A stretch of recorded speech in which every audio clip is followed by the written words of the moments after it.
name is Ahsan Zayed and I'm MPhil scholar in Islamic University of Bawalpur under the supervision of Dr. Hafiz Mohammad Asif, Principal University College of Conventional Medicine. आज जो हम topic discuss करेंगे वो मेरा research topic है। इसमें हम anti एस्थेमेटिक activities के बारे में डिस्कस करेंगे जो प्रोजेक्ट में कर रहा हूँ। सबसे पहले हम ये चीज देखेंगे कि अस्थमा होता क्या है।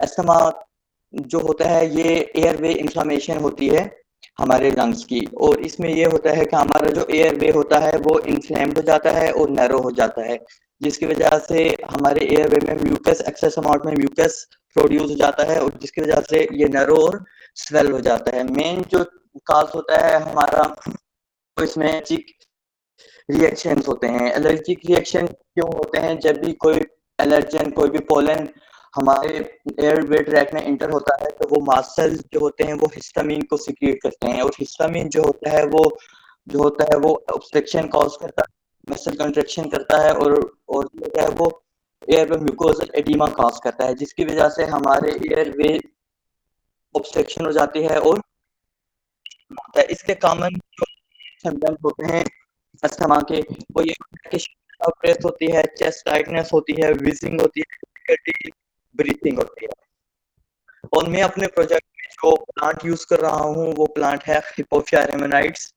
जिसको इंग्लिश में सिबेकथॉर्न में बोलते हैं, और साइंटिफिक नेम जो है वो इसका हिपोफिया रेमनाइट्स है। ये जो होता है ये हिली एरिया पाया जाता है। डिफरेंट इसकी एक्टिविटीज मौजूद हैं, जैसे कि ये एंटी इंफ्लामेटरी के तौर पर भी काम करता है, एंटीबैक्टीरियल के तौर पर भी काम करता है, एंटीवायरल काम करता है। इसके अलावा एंटी रेडिएशन एक्टिविटी भी है इसकी, इनके ये एंटी डायबिटिक के तौर पर भी काम करता है। बट ये ट्रेडिशनली ये प्लांट, इसके हिपोफिया रेमनाइट्स के जो फ्रूट्स होते हैं वो हमारे जो है ट्रेडिशनली अस्थमा पे भी यूज किए जाते हैं। इसलिए मैंने अपने प्रोजेक्ट के लिए इस प्लांट को सिलेक्ट किया है। इसमें मैं different x Vivo and in vivo activities perform कर रहा हूँ, जिसमें मेरी एक्स वीवो एक्टिविटी है वो है गोट्रेकिया आइसोलेशन एंड चेन गोट्रेकिया आइसोलेशन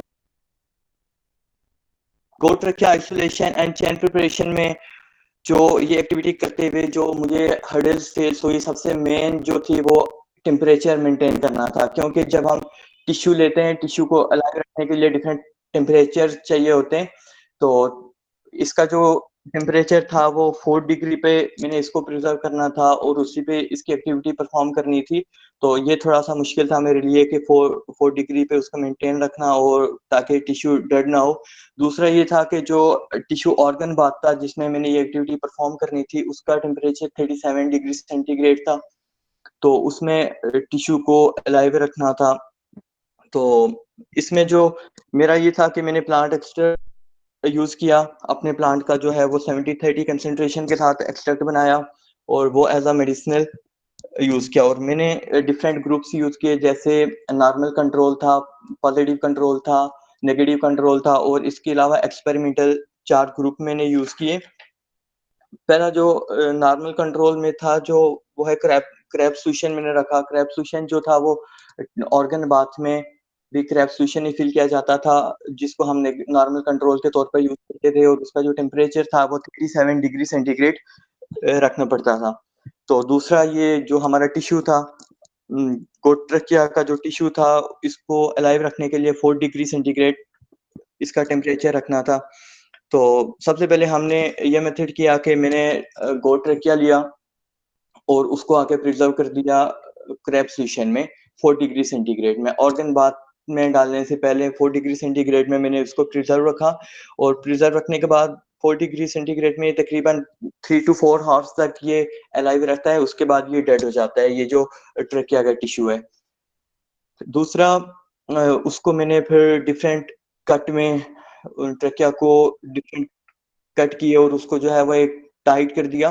टाइट करने के बाद मैंने इसको ऑर्गन बाथ में लोड किया। फिर ऑर्गन बाथ में लोड करने के बाद इसको 15 मिनट्स के लिए मैंने छोड़ दिया। 15 मिनट्स के छोड़ने के बाद मैंने सबसे पहले इसको अपनी जो स्टैंडर्ड डोज थी, स्टैंडर्ड डोज दी है डिफरेंट कंसेंट्रेशन के साथ। स्टैंडर्ड डोज देने के बाद जो उसका रोटेटरी ड्रम था, रोटेटर ड्रम पे डिफरेंट कर्व मैंने नोट किए, 15 मिनट टू 45 मिनट तक मैंने डिफरेंट इसकी कर्व नोट किए हैं। उसके बाद जब मेरा स्टैंडर्ड हो गया, फिर मैंने स्टैंडर्ड के साथ जो है वो नेगेटिव कंट्रोल लगाया। नेगेटिव कंट्रोल के तौर पे जो मैं यूज कर रहा था वो हिस्टामिन यूज कर रहा था। जैसे मैंने आपको पहले बताया कि हिस्टामिन मेन है जो कि इसकी कंस्ट्रक्शन करवाता है। मैंने नेगेटिव कंट्रोल के तौर पर अपना हिस्टामिन यूज किया और फिर उसके हिस्टामिन को कंपेयर किया अपने स्टैंडर्ड के साथ, जो मैंने स्टैंडर्ड यूज किया था। फिर उसकी कर्व नोट की और उसको मिलीमीटर में मैंने मेजर किया। दूसरा, फिर मैंने उसके साथ अपना प्लांट एक्सट्रैक्ट दिया, सेम यही प्रोसीजर किया, हिस्टामिन की डोज दी। ऐसे 4-5 स्टेप में मैंने हिस्टामिन की डोज दी और वापस अपने प्लांट एक्सट्रैक्ट एक्सट्रैक्ट यूज किया। और मैंने ये चीज देखा कि ट्रेकिया जब डायलेट हो रहा है और उसकी कर्व कितने तक जा रही है, किस पोजीशन तक उसकी कर्व है, और जब ये कंस्ट्रिक्ट करता है तो उसकी कर्व कितने तक जाती है, इसे मिलीमीटर में। तो ये एक थोड़ा सा डिफिकल्ट था मेरे लिए, क्योंकि एक तो टेम्परेचर मेंटेन करना काफी मुश्किल था और दूसरा टिश्यू को अलाइव रखना, ये चीजें काफी थी। इसके अलावा जो बाकी जो मेरी एक्टिविटीज थी वो इन विवो एक्टिविटीज हैं। इन विवो एक्टिविटीज में सॉरी मैं रिजल्ट आपको नहीं बता सकता क्योंकि ये मेरा अपना रिसर्च प्रोजेक्ट है, तो इसलिए।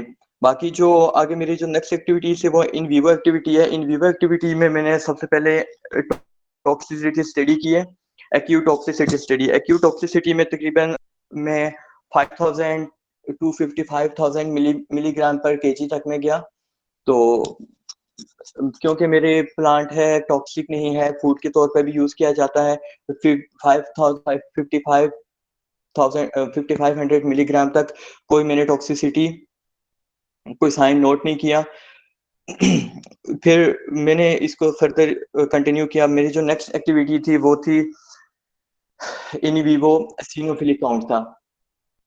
एसिनोफिलिक काउंट में मैंने ये जो एक्टिविटी है ये मैंने रैट्स पे परफॉर्म की है।